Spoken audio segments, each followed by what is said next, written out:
Some storms don't wash danger away, they deliver it to your doorstep. Rain fell over downtown Boston in silver sheets, turning every streetlight into a trembling halo and every passing car into a blurred streak of white and red.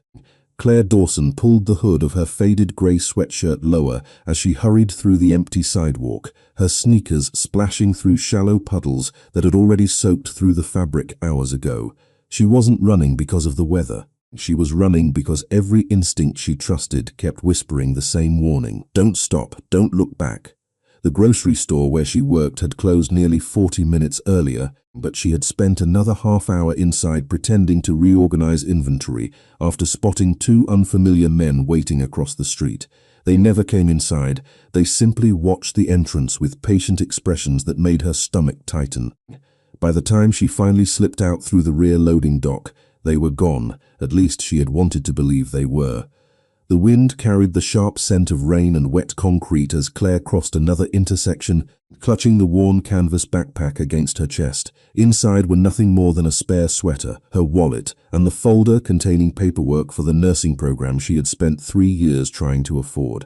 Every double shift, every skipped vacation, every dollar saved had led toward one dream that suddenly felt painfully fragile tonight. A delivery truck rolled past, sending water across the curb. Claire stepped back, brushing soaked strands of blonde hair away from her face before glancing over her shoulder again. The street behind her looked empty, too empty. A city block that usually buzzed with late-night restaurants now felt strangely abandoned beneath the pounding rain. She told herself she was imagining things. Stress had a way of inventing monsters where none existed. Unfortunately for her, someone really was watching. Less than a mile away, two black sedans turned slowly onto the same avenue, their headlights cutting through the rain with deliberate precision. Claire knew nothing about them. She only felt the strange pressure building in her chest, the invisible sensation that someone else's decision had quietly become part of her night. She turned down a narrower side street lined with brick buildings and closed cafes, hoping the shortcut would shave 10 minutes off her walk to the subway station. Thunder rolled somewhere above the skyline. Her phone buzzed. Unknown number. She ignored it. It buzzed again. Then again. Finally only her own reflection staring back at her through cracked glass. She slipped the phone into her pocket without answering. Ahead, the traffic light changed from green to yellow. A handful of cars slowed while others accelerated through the intersection before the signal turned red. Claire wrapped both arms around herself as another gust of cold rain swept across the sidewalk. Her breathing came faster now, not from exhaustion but from the growing certainty that someone else occupied the silence around her. Then she heard footsteps, slow, measured. Behind her, she resisted every urge to turn immediately. Instead, she kept walking, forcing herself to maintain the same pace. The footsteps remained, not gaining, not fading, matching her one block, then another. Her pulse climbed higher. Finally, she looked over her shoulder. Two men in dark jackets had just rounded the corner she had crossed moments earlier. They weren't running. They weren't calling her name. They simply continued walking with calm expressions that somehow felt far more unsettling than panic ever could. Claire faced forward again, swallowing hard. Maybe they weren't following her. Maybe this was all coincidence. The first lie comforted her for 3 seconds. The second disappeared when she crossed another intersection and heard the footsteps do exactly the same. Rainwater streamed from the edge of her hood as she quickened her pace. So did they. The city suddenly felt much larger than it had 20 minutes ago. Every storefront looked closed. Every apartment window seemed dark. Even the passing traffic had thinned until only the sound of rain remained. Her heartbeat echoed louder than the storm itself. She turned sharply into a covered parking entrance, hoping to disappear long enough for whoever was behind her to continue walking. Instead, she found herself standing beside a long black luxury sedan parked beneath the concrete overhang, its engine humming almost silently while raindrops slid across polished paint like liquid glass. The rear passenger door opened before she could step away. Claire froze. Inside sat a man in a perfectly tailored charcoal coat, one hand resting calmly against the leather seat beside him. His dark hair was damp from the weather, but his expression remained composed, almost impossibly still amid the chaos outside. He didn't smile, he didn't introduce himself. He simply looked directly at Claire with steady blue-grey eyes that revealed nothing. Then he spoke in a voice so quiet she almost mistook it for the rain. "If you stay out there for another 30 seconds, they'll find you before the police ever do." Claire stared at the stranger, unable to decide which frightened her more, the men still approaching through the rain, or the man who already seemed to know they were coming. Claire did not move. Rain continued to pour beyond the shelter of the parking entrance, each drop striking the pavement with a rhythm that sounded almost like a countdown. The two men were still approaching from the opposite end of the block, their figures softened by the curtain of water, but impossible to mistake now. The stranger inside the sedan never raised his voice. He simply waited, as though he had already accepted that the next decision belonged entirely to her. Claire tightened her grip on her backpack. Every lesson she had ever learned about personal safety told her never to get into a stranger's car. Every instinct she possessed tonight warned that remaining where she stood might be even worse. She searched the man's face for some sign of urgency, anger, or deception. Instead, she found remarkable stillness. It unsettled her more than fear would have. The rear door remained open, warm light spilling onto the wet concrete. Finally, she stepped forward, slowly enough that she could still change her mind. The moment she settled onto the leather seat, the door closed with a quiet click that almost disappeared beneath the storm. The driver eased the sedan away from the curb without accelerating, blending naturally into the thin flow of downtown traffic. Nobody inside spoke for several long seconds. Claire became painfully aware of the soft hum of the engine, the scent of cedar and clean leather, and the steady tapping of rain against the windows. She glanced toward the front windshield before looking back through the rear glass. The two men reached the parking entrance just as the sedan turned the corner. One of them stopped beneath the concrete overhang, scanning the street with visible frustration before both figures disappeared behind the rain. Claire released a breath she had not realized she had been holding. "Who are you?" she asked quietly. The man beside her looked forward rather than at her. "Someone who prefers not to leave innocent people standing in dangerous places." His answer sounded practiced, neither warm nor cold. "That is not an answer. It is the only one you need tonight." Claire frowned. "How did you know they were following me?" The silence stretched again. The driver adjusted the windshield wipers as another burster swept across the boulevard. Outside, Boston glowed beneath reflections of neon signs and traffic lights that shimmered across flooded pavement. Finally, the man spoke.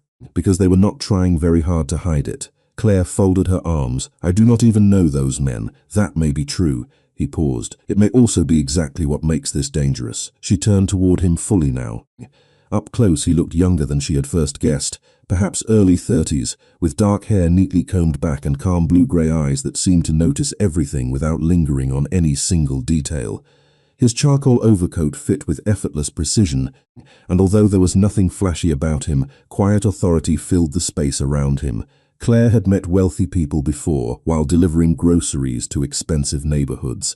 None of them carried themselves quite like this. "You still have not told me your name," she said. He looked out the side window as the sedan crossed a bridge overlooking the rain-covered Charles River. "Sebastian Romano." The name settled into the silence. Claire repeated it softly, testing whether she had heard correctly. It sounded familiar, although she could not remember why. "Claire Dawson," she replied after a moment. "I already know." Her eyes widened. "How?" Sebastian shifted his attention toward her for the first time since the car had started moving. "Your employee identification badge is still clipped inside your pocket." Claire looked down immediately and found the corner of the plastic badge visible beneath her soaked sweatshirt. She almost laughed from embarrassment before realizing that explanation only answered part of her question. He had observed her before she entered the car. He noticed details quickly, perhaps too quickly. What she did not know was that someone else had recognized her long before tonight. Less than 15 minutes earlier, a photograph carrying her name had quietly circulated between several phones across the city. The message contained only one instruction: find her before midnight. Claire stared out the rain-covered window again. "Can you please take me to the nearest subway station?" Sebastian answered without hesitation. "No." She looked back sharply. "No, not tonight." "You cannot decide that for me. You are correct." His tone remained composed. "But if those men are waiting there, sending you alone would be irresponsible." Claire felt irritation replace some of her fear. "You expect me to trust someone I met 30 seconds ago?" "No." He folded his hands calmly. I expect you to trust what you have already seen." She wanted to argue. Instead, she replayed the last 15 minutes in her mind. The footsteps, the empty streets, the black sedan, the open door arriving at exactly the right moment. None of it made sense. The city skyline slowly disappeared behind them as the vehicle entered a quieter neighborhood lined with historic brick buildings and iron fences glistening beneath the storm. The driver reduced speed before turning through tall wrought iron gates that opened without anyone leaving the vehicle. Claire stared ahead as the estate emerged through the rain, its warm lights glowing against dark stone walls like a place untouched by the chaos outside. Her pulse began to climb once more. She had escaped one mystery only to arrive inside another, and as the gates closed silently behind them, she realized there was no longer any simple path back to the life she had left less than an hour earlier. Claire stepped out of the sedan with reluctant hesitation, her soaked sneakers sinking slightly into the rain-darkened gravel as she looked up at the estate. The mansion did not resemble the extravagant palaces she had seen in movies. It was quieter than that, older. Built from weathered grey stone that seemed to belong to another century, its tall windows glowing with warm amber light against the storm. Every detail whispered wealth without ever needing to announce it. A man holding a black umbrella approached the rear door, but Sebastian gave the slightest shake of his head before opening his own umbrella instead. He offered it toward Claire without speaking. She accepted after a brief pause, surprised that he chose to walk beside her through the rain rather than allowing someone else to escort her inside. The front doors opened before they reached the entrance. Soft light spilled across polished hardwood floors, replacing the cold smell of rain with cedar, fresh coffee, and the faint scent of a fireplace somewhere deeper inside the house. Claire hesitated at the threshold. Her grandmother had once told her that some doors changed a person's life forever. Standing there, she wondered whether this might become one of them. A middle-aged woman wearing an elegant navy sweater greeted them with a gentle smile that immediately felt more welcoming than anything Claire had expected. "Good evening, Mr. Romano," she said before turning toward Claire. "You must be freezing. Let us get you something warm." Claire looked instinctively toward Sebastian, uncertain whether she should answer. He simply nodded once. "Mrs. Ellis manages the house," he said. "You are safe here." Safe. The word echoed strangely inside her mind. She had heard it twice tonight, yet she still could not convince herself to believe it completely. Mrs. Ellis disappeared briefly before returning with a thick towel and a steaming mug of hot chocolate instead of coffee. "Most people need comfort before caffeine," she said kindly. Claire accepted both with quiet gratitude. The warmth spreading through her hands felt almost unreal after nearly an hour in the cold rain. Sebastian removed his overcoat and handed it to another staff member before leading Claire into a library overlooking the back gardens. Floor-to-ceiling bookshelves lined the walls. A fire burned steadily inside a stone fireplace. Rain tapped gently against the tall windows while the rest of the estate remained remarkably quiet. "Please sit," Sebastian said. Claire chose the chair closest to the door without realizing she had done so. Old habits, always knowing where the nearest exit was. Sebastian noticed but made no comment. Instead, he poured himself a cup of black tea before sitting across from her. Several moments passed in silence. Claire studied him carefully. Nothing about his movements felt rushed. He never checked his phone, never glanced toward the windows. He carried himself like a man accustomed to remaining calm while everyone else lost theirs. "Why are you helping me?" she finally asked. Sebastian rested his cup on the table. "Because someone should. People do not usually bring strangers to private estates out of kindness." "No," he admitted, "most do not." She waited for him to continue. He did not. The silence almost became another language between them. Claire looked around the room instead. Family photographs were surprisingly absent. There were paintings of coastal landscapes, antique clocks, and shelves filled with history books, but nothing personal. The house felt lived in without revealing who actually lived there. What she could not see were the discreet security monitors installed in another room down the hallway. At that exact moment, several camera feeds displayed different entrances around the property, while trusted employees quietly confirmed that no unfamiliar vehicles had approached the gates. Sebastian had not invited danger inside with Claire. He had simply chosen to place it farther away. Claire placed the empty mug on the table. "If those men were looking for me, I deserve to know why." Sebastian folded his hands together. "Do you remember anything unusual from today?" She searched her memory. Morning classes, her shift at the grocery store, helping an elderly customer carry bags to her car, restocking canned soup, nothing extraordinary. She slowly shook her head. No. Did anyone ask unusual questions? Again she thought carefully. Then one memory surfaced. A man bought bottled water about an hour before closing. He asked whether I always worked Friday nights. Sebastian's expression remained controlled, but something subtle shifted in his eyes. Did you answer? I said sometimes. Did he give his name? No. Claire leaned forward. Does that matter? Sebastian looked toward the fire for several quiet seconds before answering. It might, she frowned. Every answer seemed to create two more questions. Outside, thunder rolled across the city once again. Claire suddenly remembered her phone and reached into her pocket. The screen lit up with 17 missed calls from the same unknown number. Beneath them waited a single voicemail that had arrived only 3 minutes earlier. Her thumb hovered over the notification. Do not play it yet, Sebastian said calmly. Claire looked up in surprise. How did you know it was a voicemail? Because whoever wants your attention is becoming impatient. She stared at him, uncertainty mixing with growing curiosity. For the first time that evening, fear was no longer the strongest emotion she felt. It was the need to understand why an ordinary nursing student had somehow become connected to a man whose quiet authority seemed capable of changing the course of an entire night. Then the estate's grandfather clock echoed softly through the library. 11 slow chimes filled the room, and before the final note faded away, one of Sebastian's security advisors appeared silently at the doorway. He did not look at Claire. He looked only at Sebastian before speaking 6 carefully chosen words. They found the apartment building already, sir. Claire's fingers tightened around the phone until the edges pressed into her palm. The security advisor remained at the doorway, waiting without another word. Sebastian stood slowly, his expression unchanged, but the quiet atmosphere inside the library shifted almost imperceptibly. The fire still crackled, rain still tapped against the windows, yet the room suddenly felt smaller, as though the outside world had taken one careful step closer. What do you mean they found my apartment? Claire asked, rising from her chair. Sebastian looked toward the advisor. How long ago? 3 minutes. They remained outside only briefly. Sebastian nodded once. Keep watching. The advisor disappeared as silently as he had arrived. Claire searched Sebastian's face for reassurance, but found only thoughtful concentration. You already knew where I lived, she said quietly. No? Sebastian answered. My team confirmed your address after you entered the car. If someone is trying to locate you, we cannot protect what we do not understand. Protect me from what? He met her eyes for a long moment. That is the question I have been trying to answer since this evening. Claire felt frustration rising beneath the exhaustion. I am just a grocery store clerk. I am trying to finish nursing school. I do not know wealthy people. I do not know criminals.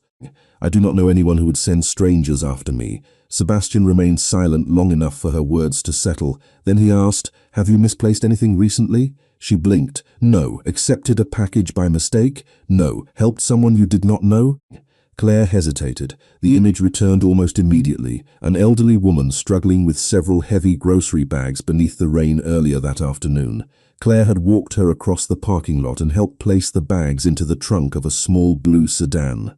The woman had thanked her warmly before driving away. There was one customer, Claire admitted. She was older, maybe in her 70s.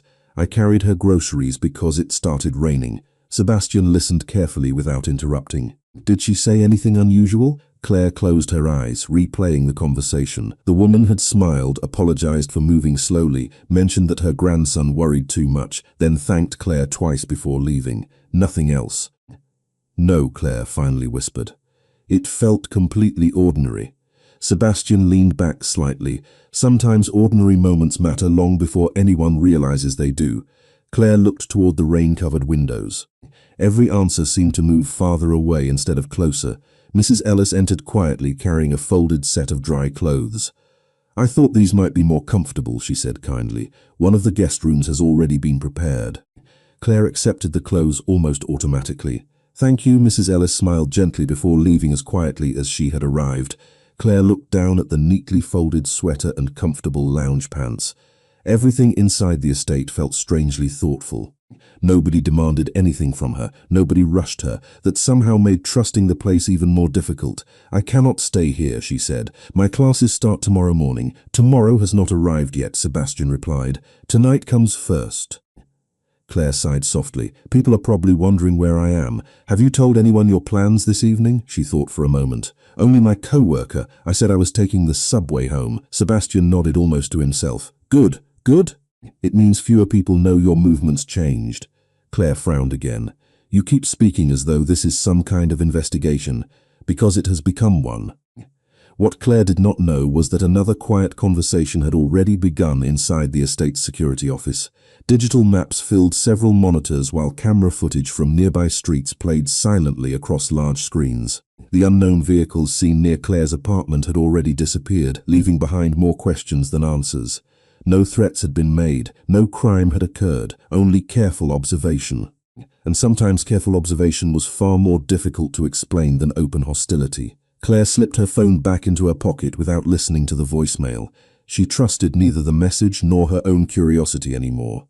If I stay, she asked softly, what happens tomorrow? Sebastian walked toward one of the tall windows overlooking the rain-soaked gardens. Tomorrow we begin finding out why an ordinary evening stopped being ordinary. Claire followed his gaze. Beyond the glass, rows of stone pathways reflected the warm lights of the estate, while rain drifted gently across the gardens like silver mist. For the first time since leaving work, she realized she no longer heard footsteps behind her. The silence should have brought comfort.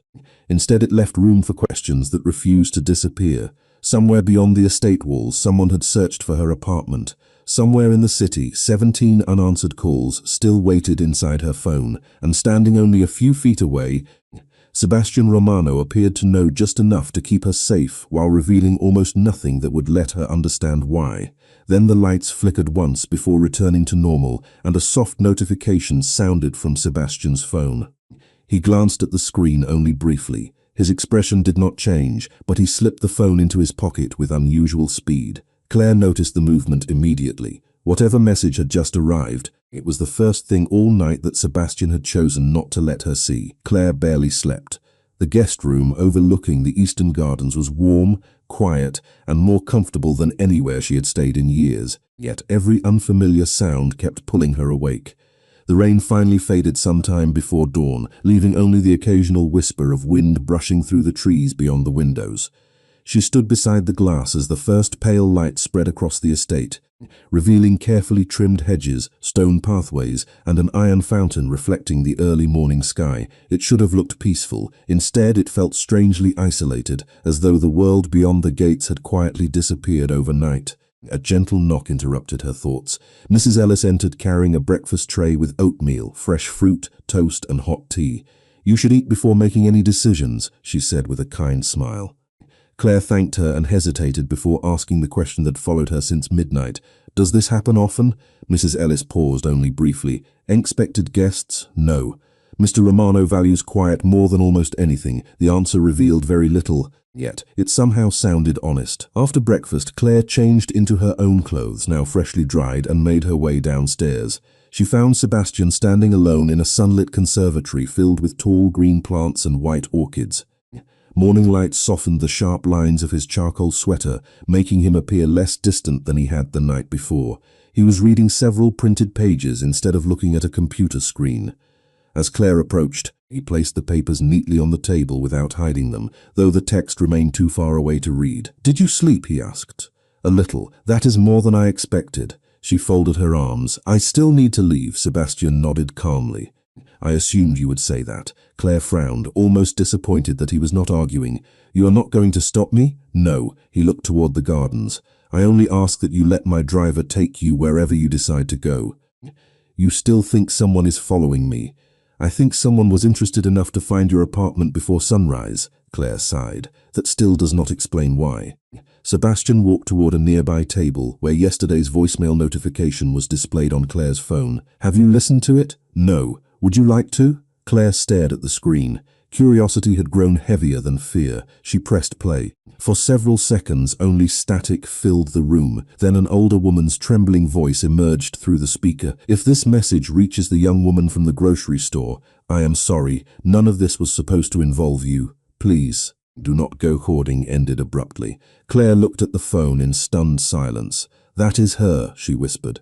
"The woman from yesterday." Sebastian watched her carefully. "Are you certain? I would recognize her voice." Claire replayed the message once more. The apology sounded sincere, frightened, completely different from the cheerful customer she had helped carry groceries through the rain. "Why would she leave me a voicemail?" she asked. "She never asked for my number." Sebastian remained thoughtful. Did you give the store your contact information for customer deliveries? Claire nodded slowly. Emergency contact forms, employee records. She stopped speaking as the realization settled over her. Someone accessed them. Sebastian did not confirm or deny the conclusion. Someone found a way to reach you. Claire felt the room grow strangely quiet again. Everything she believed to be ordinary now seemed connected by invisible threads she had never noticed before. What she did not know was that the elderly woman had also disappeared from her own neighborhood less than an hour before leaving that message. No one at the estate had discovered that detail yet. The mystery remained incomplete, waiting for pieces that had not surfaced. Claire looked directly at Sebastian. You said we needed answers, then let me help find them. Sebastian studied her expression for a long moment. He saw exhaustion, uncertainty, and fear, but beneath all three, something steadier remained: determination. Most people would choose to walk away, he said quietly. Claire managed a faint smile. Most people were not told not to go home by a stranger they tried to help. The corner of Sebastian's mouth lifted almost imperceptibly, the closest thing to a smile she had seen from him. Fair enough. A soft knock interrupted them. One of the security advisors entered, carrying a thin manila folder. We found security footage from the grocery store parking lot, he said. There is something you both need to see. Claire felt her heartbeat quicken again. The answers she had been searching for might finally exist somewhere inside that folder. She had no idea that opening it would raise an even more unsettling question than any she had asked so far. The security advisor placed the manila folder on the polished oak table with deliberate care, as though even the paper inside deserved caution. Claire remained standing while Sebastian opened it and spread several printed images beneath the morning light. They were grainy security camera stills captured from different angles around the grocery store parking lot. At first they appeared ordinary. Customers pushing shopping carts, families loading groceries, employees gathering carts near the entrance. Then Claire recognized herself walking beside the elderly woman through the rain, one hand steadying the shopping cart while the other held an umbrella over both of them. She remembered smiling when the woman joked that old age always arrived faster than expected. The memory felt strangely warm compared to everything that had followed. Sebastian slid another photograph closer. This one had been taken less than 30 seconds later. Claire was helping place grocery bags into the trunk of the woman's blue sedan. Behind them, nearly hidden by another vehicle, stood a man wearing a dark baseball cap. His face was impossible to identify, but he was looking directly toward Claire rather than the customer. I never noticed him, Claire whispered. You were focused on helping someone, Sebastian replied. That is usually when people stop noticing the rest of the world. The advisor turned another page. A second camera angle showed the same man speaking briefly into a phone before walking away. Nothing threatening, nothing dramatic. Yet the timing felt impossible to ignore. Can you identify him? Claire asked. The advisor shook his head. Not yet. He stayed outside camera range whenever possible. Sebastian studied the sequence carefully. Show me the final image. The advisor placed the last photograph beside the others. Claire felt her pulse quicken immediately. It showed the elderly woman reaching into her purse before handing Claire something small enough to disappear inside her palm. Claire frowned in confusion. That never happened. She leaned closer. I would remember. Sebastian looked from the photograph to Claire without speaking. She searched her memory again. The grocery bags, the umbrella, the kind smile, the farewell. Nothing about receiving an object. Nothing at all. Could the camera angle be misleading? She asked. Possibly, Sebastian answered. Or you accepted something without realizing its importance. Claire instinctively checked the pockets of her jacket, then opened her backpack on the table.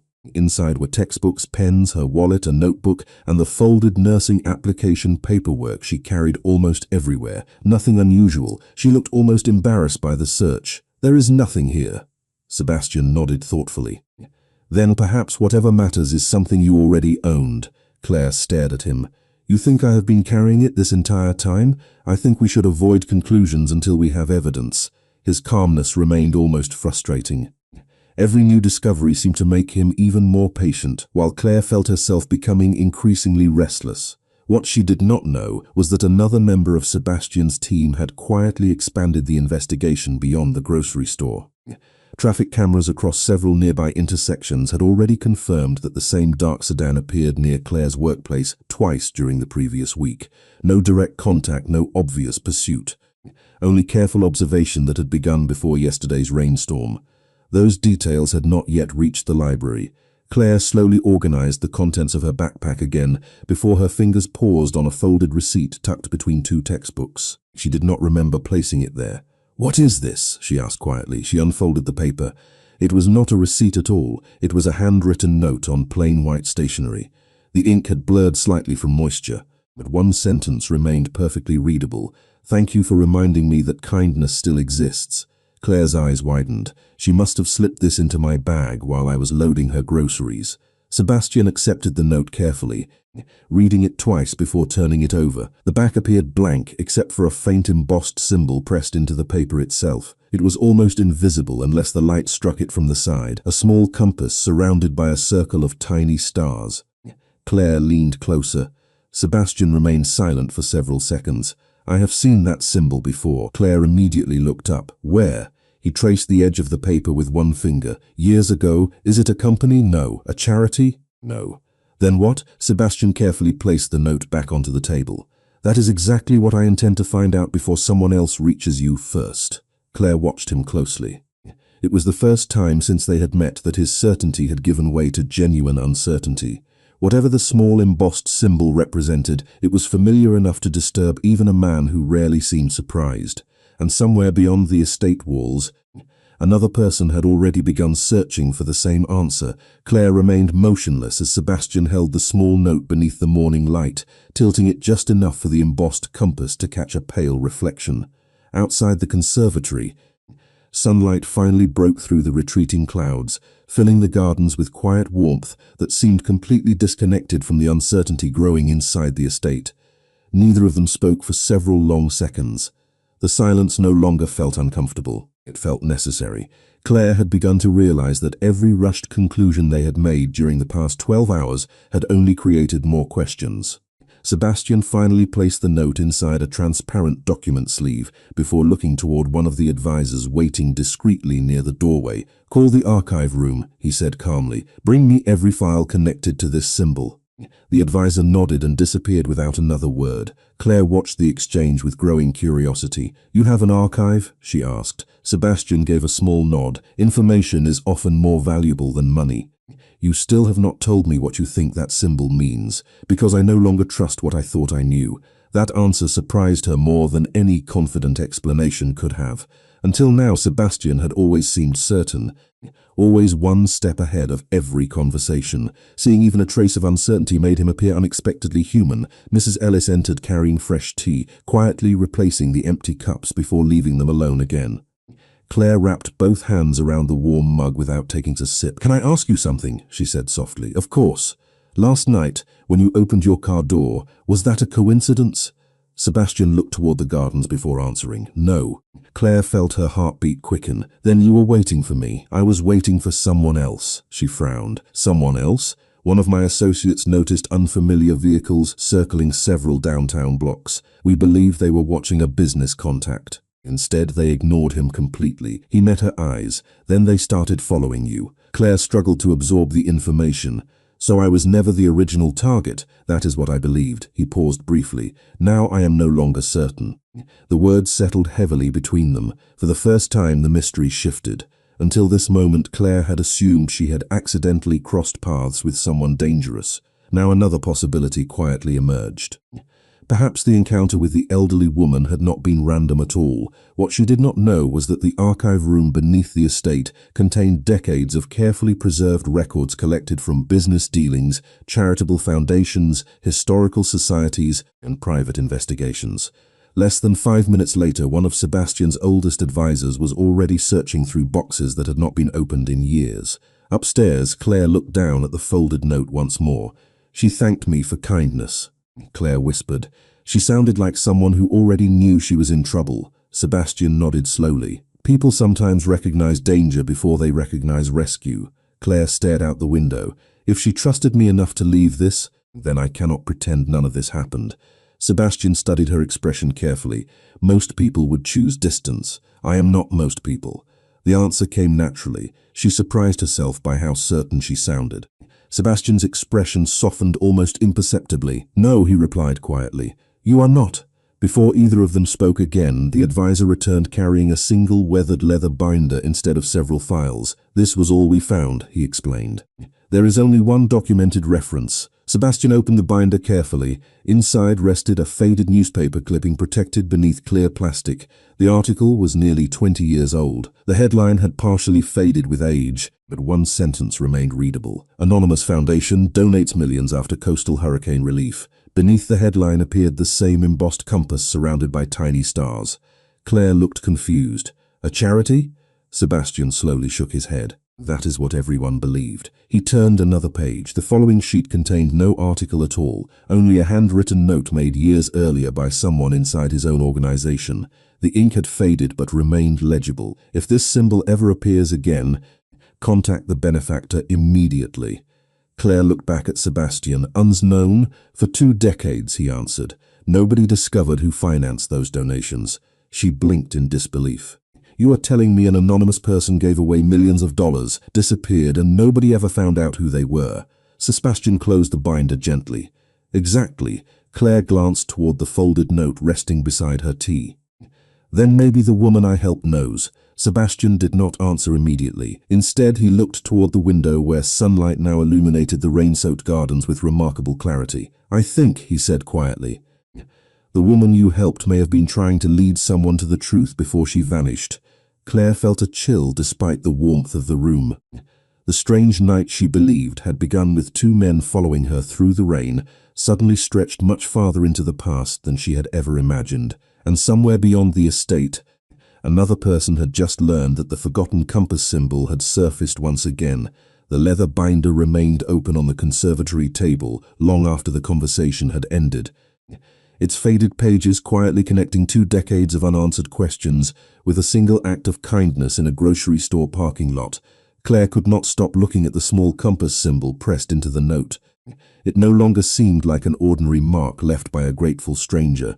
It felt like the first piece of a much larger story that someone had desperately tried to protect. Sebastian closed the binder carefully and looked toward one of his advisors.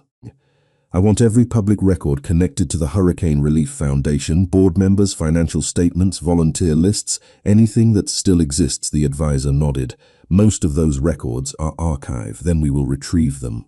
Claire watched the quiet efficiency with which everyone inside the estate moved. Nobody questioned instructions. Nobody raised their voice. There was no chaos, only disciplined purpose. She realized that Sebastian had built a world where preparation mattered more than reaction. It explained why he had found her before the men on the street reached her. It also explained why he never seemed surprised for very long.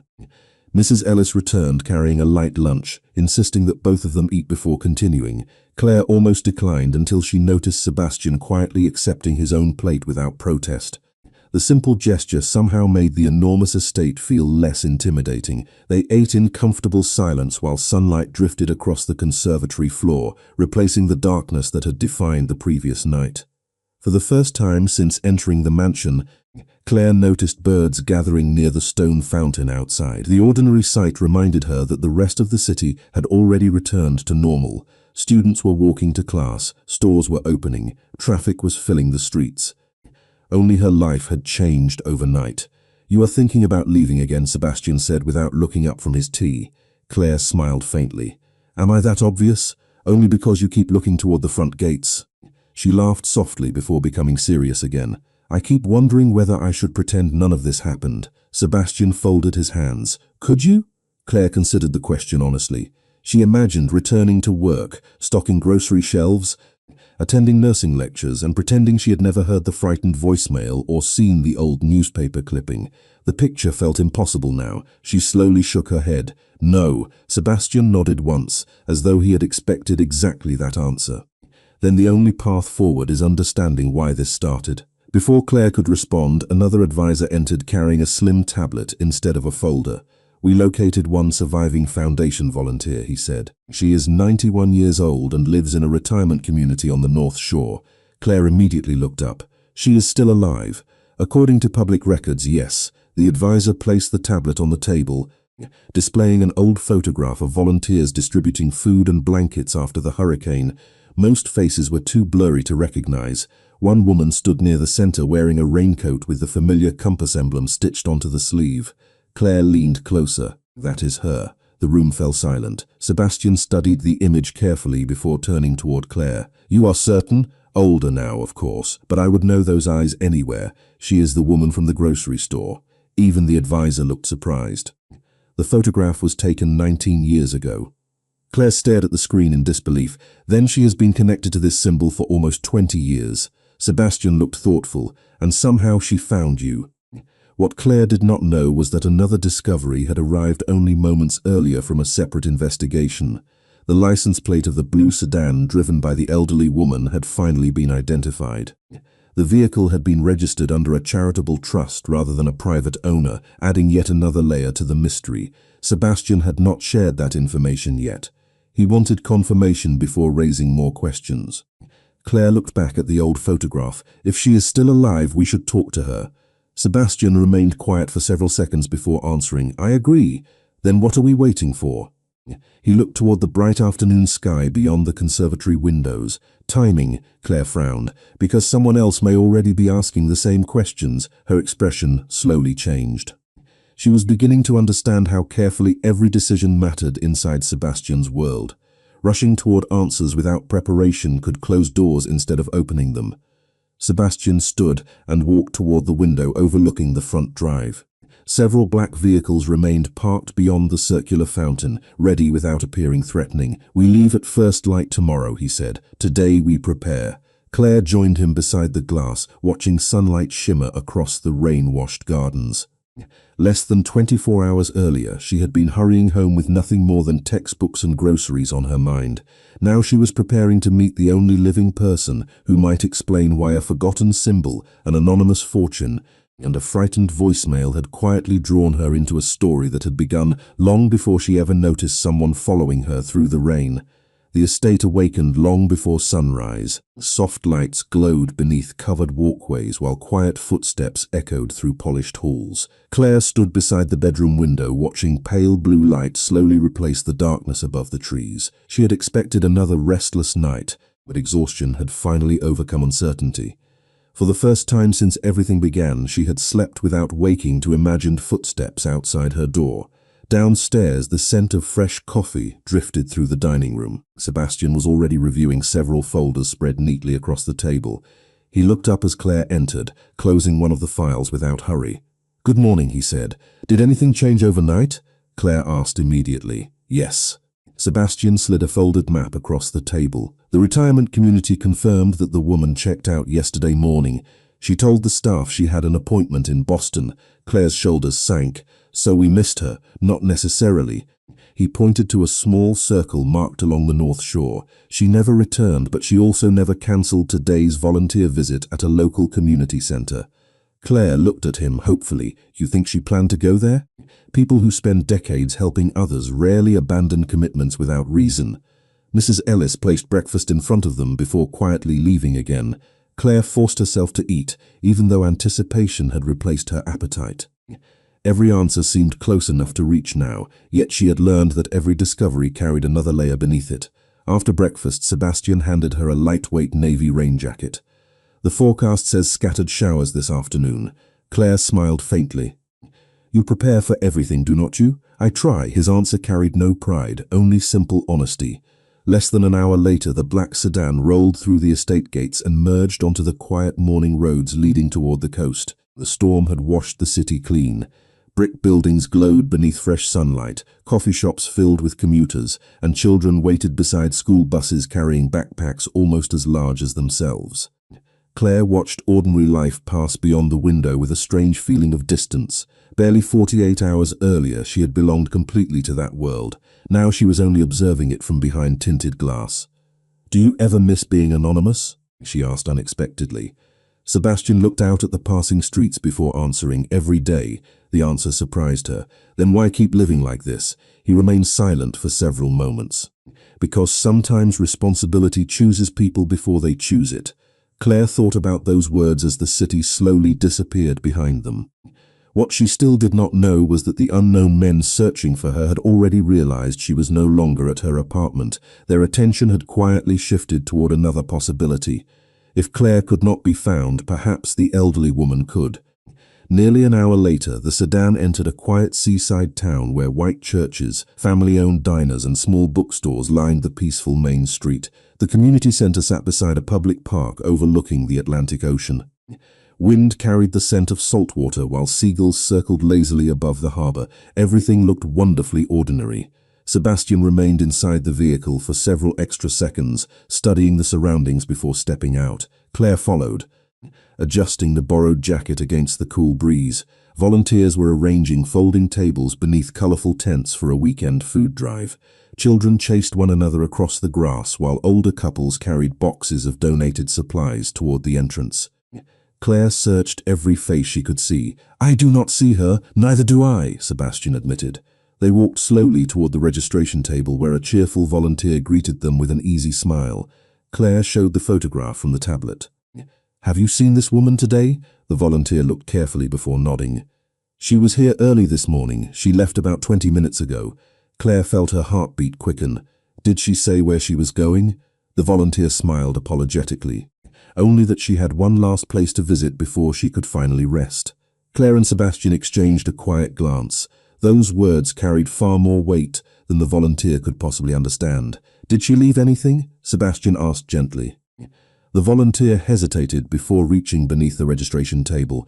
"Actually, yes." She lifted a small, sealed envelope with Claire's name written neatly across the front in careful handwriting. She said if a young woman with kind eyes arrived asking questions, this belonged to her. Claire stared at the envelope without moving. Her name had been written there long before she ever decided to leave the estate that morning. The woman had expected her to come. Somehow she had known. Claire accepted the envelope with both hands, almost afraid that moving too quickly might somehow erase the moment. The paper felt ordinary, cream-colored, slightly worn along the edges, yet her name had been written with careful precision, every letter steady despite the age of the woman who had left it behind. Around them, the community center remained alive with cheerful conversation. Children laughed while volunteers unloaded canned food from pickup trucks. The ordinary sounds made the envelope feel even more extraordinary. Sebastian waited without speaking. He understood that some answers belonged to the person they were meant for. Claire slipped one finger beneath the seal and opened it carefully. Inside rested a single folded letter and an old brass key attached to a faded blue ribbon. The compass symbol was engraved into the head of the key. Claire unfolded the letter, her heartbeat growing louder with every passing second. The handwriting matched the note she had discovered inside her backpack. It read, "Dear Claire, if you are reading this, then kindness has once again found the right person. You never knew who I was, and that was always my intention. The groceries were never important. Your willingness to help without asking for anything in return was. Many years ago, I promised someone that if I ever found another person with that same quiet heart, I would trust them with what I could no longer protect. The key belongs to a safety deposit box at Harbor Trust Bank in Boston. It has remained unopened for 19 years. Everything inside belongs to the future, not the past. Please do not blame yourself for what followed our meeting. None of this began with you. You only reminded me that hope still existed. Trust the man standing beside you. He has spent years protecting people who could never repay him. You may not understand his world yet, but I believe he will help you carry this burden better than I ever could. Thank you for choosing kindness on an ordinary rainy afternoon. It saved more than you know." Claire lowered the letter slowly, unable to speak. She read the final lines again, searching for hidden meaning, but the message remained beautifully simple. She looked at Sebastian. She knew you. He accepted the letter carefully, reading it in silence before returning it to her. Apparently she knew more about me than I knew about her. Claire looked down at the small brass key resting against her palm. It was heavier than it appeared, worn smooth by time as though it had waited patiently for nearly 2 decades to fulfill a promise made long ago. "Harbor Trust Bank," she whispered. "That is where the answers are." Sebastian nodded. And someone clearly wanted to make certain those answers reached the right person. What Claire did not know was that Harbor Trust Bank had quietly maintained one of the oldest private vault systems in New England, where forgotten family documents, military records, and legal archives sometimes remained untouched for generations. The elderly woman had chosen a place where patience mattered more than urgency. Sebastian thanked the volunteer before guiding Claire toward the waiting sedan. Neither of them hurried. There was no longer any reason to chase guesses when the truth had finally offered them a destination. As the vehicle pulled away from the community center, Claire watched the volunteers continue their work through the rear window. She suddenly understood why the elderly woman had never tried to explain everything in the parking lot. Some stories could only be understood after trust had already taken root. "You have been very quiet," Sebastian observed gently.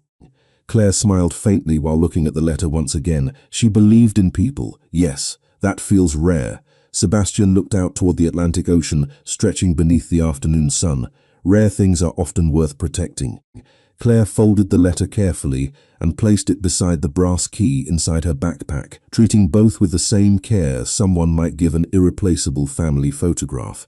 The fear that had followed her since the rainstorm had not disappeared completely, but it had changed into something steadier.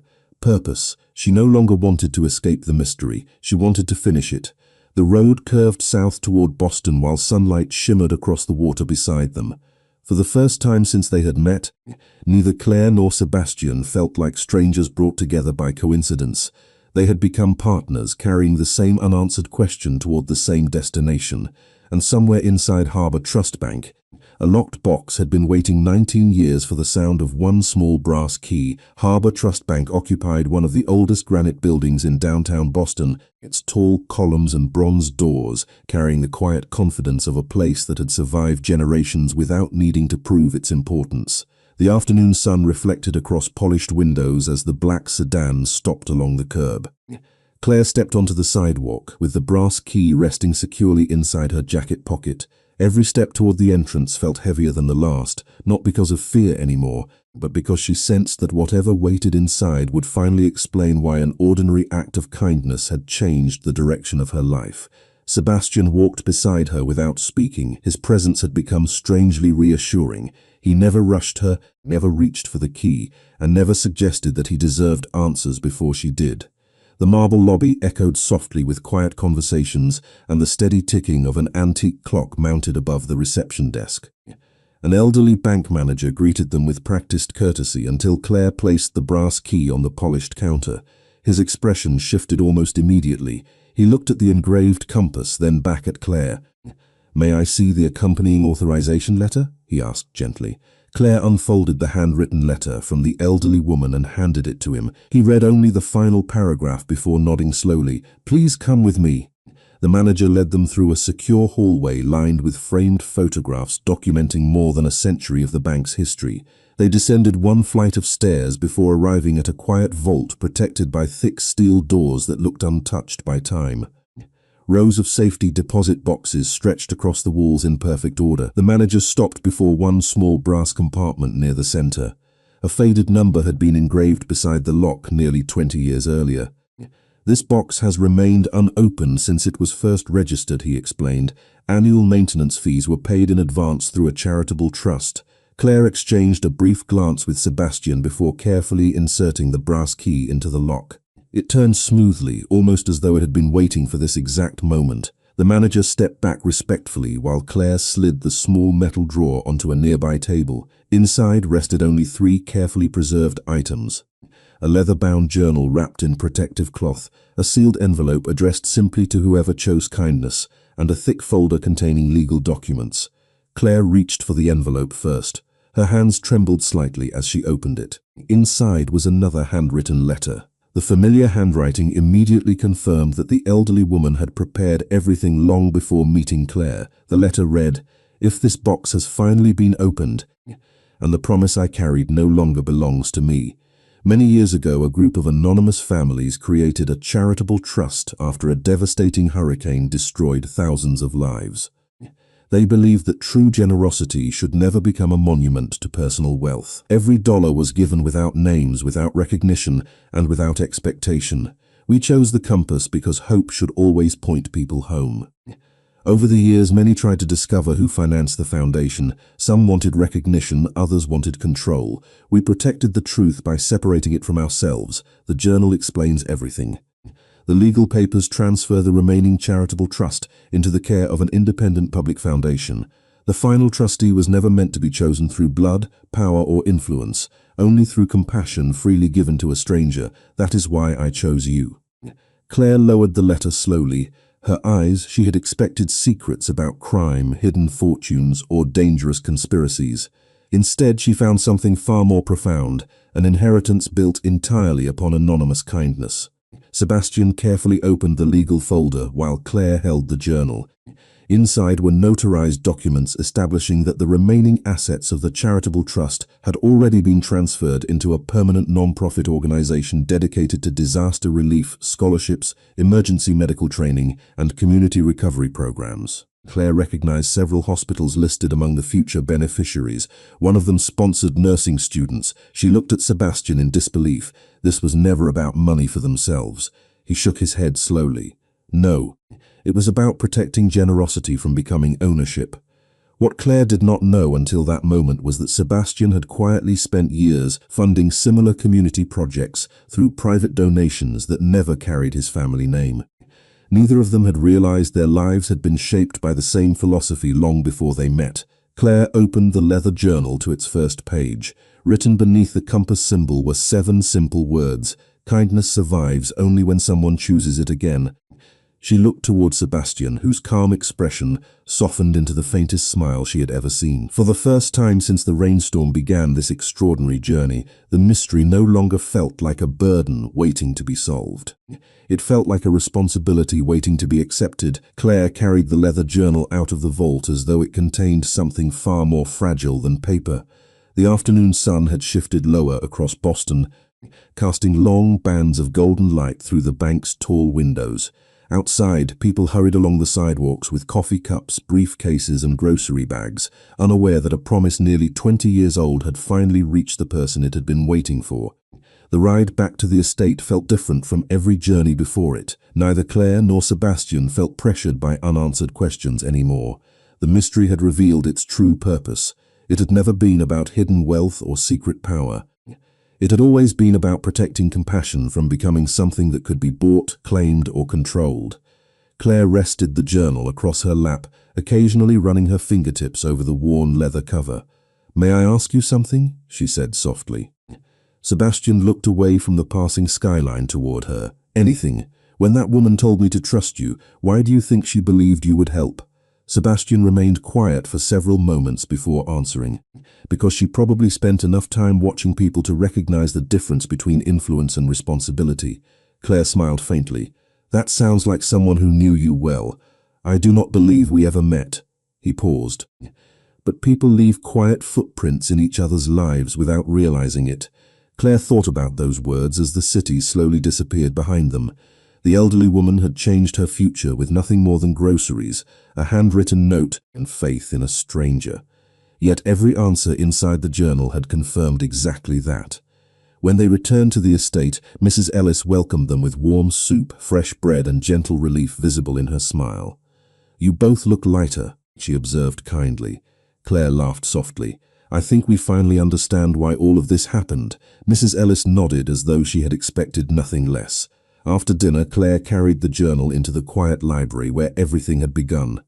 Evening sunlight filtered through the tall windows, bathing the bookshelves in soft amber light. Sebastian joined her a few minutes later, carrying 2 cups of tea. He placed one beside her before taking the chair across the table. Claire opened the journal carefully. The first several pages described families rebuilding neighborhoods after the hurricane, volunteers sleeping inside churches, doctors treating patients without charge, and teachers reopening classrooms before their own homes had even been repaired. No wealthy benefactors seeking recognition, only ordinary people choosing generosity when life had given them every excuse not to. Several pages later, Claire stopped reading. "Listen to this," she said quietly. She read aloud. "The measure of a life is not the fortune someone leaves behind. It is the number of strangers who quietly stand taller because kindness reached them at exactly the right moment." The room fell silent. Sebastian lowered his eyes briefly before looking toward the fire burning gently across the library. "I spent years believing protection meant solving every problem alone," he admitted. "Perhaps I misunderstood." Claire closed the journal. "You protected me without asking for anything in return." Sebastian met her eyes. "You reminded me why it mattered." What Claire did not know was that those simple words marked the first time in many years Sebastian had spoken so honestly about himself to anyone outside his closest circle. The walls he had built through responsibility and caution had begun to change, not because someone demanded it, but because someone had quietly earned his trust. Claire stood and walked toward the tall window overlooking the gardens. The same stone fountain shimmered beneath the evening sky, where rain had fallen only 2 nights earlier. It seemed impossible that so much had changed in such little time. "I still want to become a nurse," she said. "Then become one," Sebastian answered. "Nothing about this story changes that." She turned toward him. "And the foundation," Sebastian smiled gently. The foundation already found the person it was waiting for. Claire looked back at the journal resting on the table. She no longer saw it as an inheritance. She saw it as an invitation, not to become someone different, but to remain exactly the person who had chosen to help a stranger without expecting anything in return. Outside, the last light of day settled across the gardens while the compass engraved on the brass key reflected one final ray of sunlight. For the first time since the rainstorm, Claire felt something stronger than relief. She felt certain that the future waiting beyond the estate gates belonged not to fear, but to every quiet act of kindness that had led her there. 3 months later, spring arrived quietly in Boston. The last traces of winter had disappeared from the sidewalks, replaced by flowering trees, open cafe windows, and the familiar rhythm of a city beginning another season. Claire Dawson crossed the courtyard of her nursing school carrying a backpack that no longer felt as heavy as it once had. Classes were harder than ever, clinical rotations demanded every ounce of her energy, and long evenings were still spent studying instead of sleeping, yet something inside her had changed forever. She no longer measured success only by the grades she earned. She measured it by every patient she comforted, every frightened family member she reassured, and every stranger she chose to notice when everyone else hurried past. The charitable foundation established from the trust had officially opened 2 weeks earlier. True to the wishes recorded inside the leather journal, no building carried a wealthy family's name. No statue stood in anyone's honor. Scholarships quietly appeared for nursing students, emergency responders received additional training grants, and small community clinics discovered anonymous funding arriving exactly when they needed it most. Newspapers praised the generosity of an unidentified donor, never realizing they were writing about a promise that had survived nearly 2 decades without belonging to a single person. Claire preferred it that way. One Saturday afternoon, she volunteered at a neighborhood health fair sponsored by the foundation. Children laughed while nurses checked blood pressure.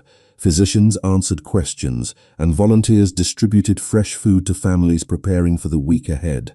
The atmosphere reminded Claire of the community center where everything had finally begun to make sense.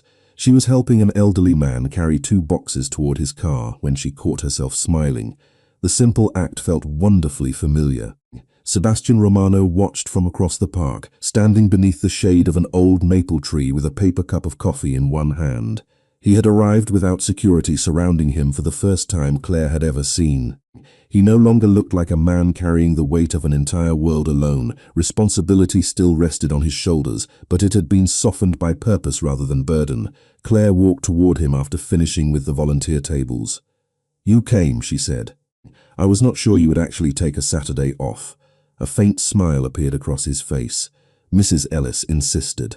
Claire laughed, immediately recognizing the truth in those words. They began walking slowly through the park while families enjoyed the warm afternoon around them.